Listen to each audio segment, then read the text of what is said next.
Hello and welcome to Cinema of Blood. My name is John, and today 50 Years of Horror Movies continues. We are going to be talking about, I am going to be talking about, since there is no we, I'm the only person that runs this channel. I have no idea why I always say we.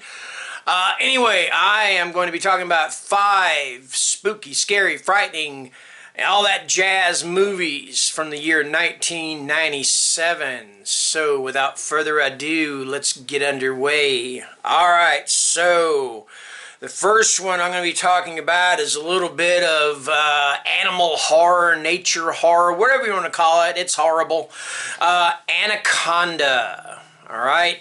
So, this is directed by Luis Loza. It is written by Hans Bauer, Jim Cash, and Jack Epps Jr. It stars Jon Voight, Jennifer Lopez, Owen Wilson, and Eric Stoltz, as well as Ice Cube, and I think Carrie Werner, I believe her name is in this also.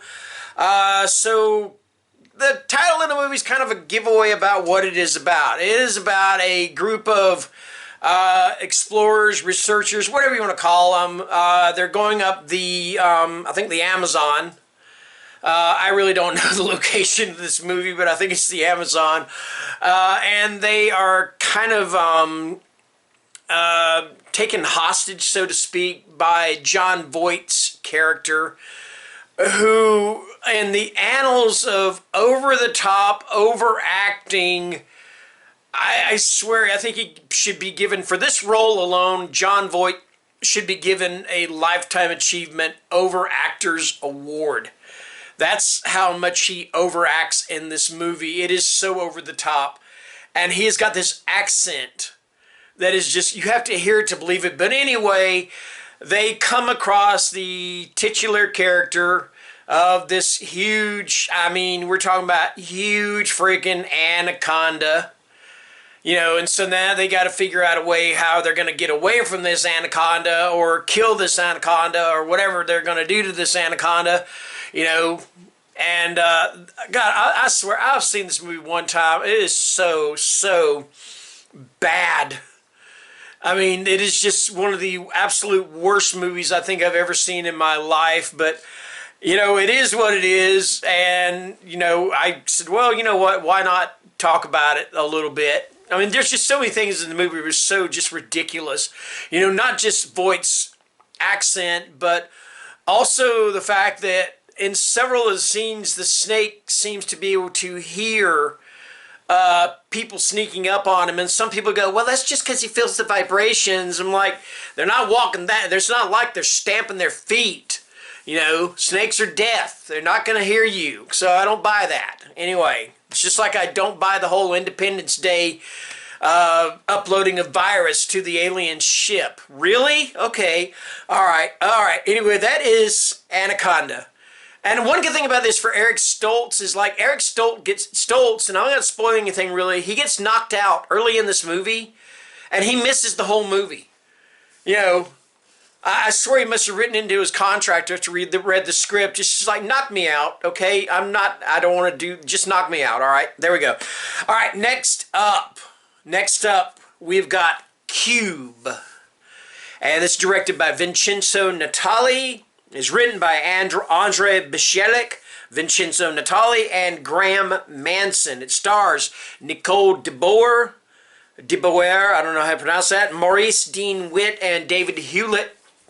So what it's about is you got this group of people, I think it's 6 people, and they are in this cube, like, it is a cube. It is like, it's a prison, but it's like a cube, you know, and inside that cube are all these other cubes. And they got to try to figure out how to get out of this cube, and they got to go through all the other cubes. And the only thing about this is if you go to the wrong cube, there are traps, and these traps will kill you. All right, a good example of that is the very beginning of the movie. Julian Richings is trying to escape, and he's going through fine. Well, he steps into one of the cubes, and next thing you know, you just see something kind of go whoosh, like that. and it's like this grater or slicer or whatever, like you slice an egg, and it just goes through him, and he just crumbles away into little bits and pieces because it just went right through him, you know, just sliced and diced him, you know. And another guy gets acid in his face. I can't remember what some of the other ones are, but they've got to figure out which ones are safe and which ones are not. And they've got this one guy, he's kind of like, and I hate to say the word like this, he's like this idiot savant, you know, and he figures it out. But I'm not going to tell you how he figures it out, all right? So anyway, that is Cube. Okay, there we go. All right, next up, we have got The Devil's Advocate. And this is directed by Taylor Hackford, and the screenplay is by Jonathan Lemkin and Tony Gilroy. It is based on the novel by Andrew Niederman. It stars Al Pacino, Keanu Reeves, and Charlize Theron. All right, so what this is about is you got this lawyer, this young up-and-coming lawyer played by Keanu Reeves. All right, he gets hired to be an associate with the law firm of John Milton and Associates, or whatever it's called, all right? See the little play on words there? John Milton, think about that, all right? Anyway, the thing about it is John Milton, who is played by Al Pacino, and you talk about chewing the scenery? Yes. Ooh-ah, he chews the scenery, yeah.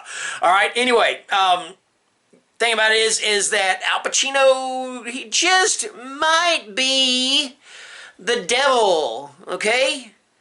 So this is kind of a courtroom or legal / horror drama. All right. I think this was the first time I ever saw Charlize Theron in anything. I know I saw this before. I saw her in Monster, which, oh, good grief, that's so good. And I was really impressed with her for the first time I've seen her, you know, and I have been ever since, all right? And, of course, you got Al Pacino. He's, you know, Pacino, you know? And then you got Keanu Reeves, you know, and I know a lot of people say that Keanu is kind of limited in his acting range, and yeah, he is a little bit, but the guy seems to be such a nice guy. You just don't want to say anything bad about him. Anyway, that is The Devil's Advocate. All right, okay. All right, next up, we have got I Know What You Did Last Summer. No, seriously, that's the name of the movie, I Know What You Did Last Summer. Anyway, this is directed by Jim Gillespie. The screenplay is by Kevin Williamson, who also wrote the screenplay for Scream. All right. It is based on the novel by Lois Duncan, but I believe it is rather loosely based on the novel by Lois Duncan. All right. It stars Jennifer Love Hewitt, Sarah Michelle Gellar, and Freddie Prinze Jr., and a few other young actors. Ryan Phillippe, I believe, is in it. Anyway, so what this is about is you have this group of teenagers led by Jennifer Love Hewitt, and they are on the lookout or trying to keep away from this killer who is wearing a fisherman's slicker, the fisherman's hat, and he carries a hook, and he uses that hook to great effect, all right? And it is all because back before the movie even started, they did something very horrific, and this killer or whatever saw them commit this, do this. I'm not going to say it's a crime. It was technically.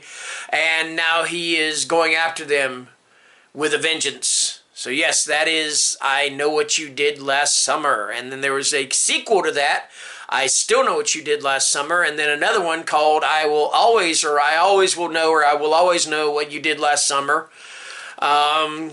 And then I think there's going to be like a fourth movie, like, you know, Remember What We Did on Summer Vacation, things like that. I don't know. Anyway, so yes, that is I Know What You Did Last Summer. Okay, all right. Next up, now this is the only one on this list that I actually have not seen. I want to see this movie because of just the premise of it alone just gets me, okay? This is Wishmaster. Okay, and Wishmaster, it is directed by Robert Kurtzman, who also wrote the story From Dusk Till Dawn, all right? It is written by Peter Atkins, and if it's the same Peter Atkins, he is the one that directed the second Hellraiser movie, I believe.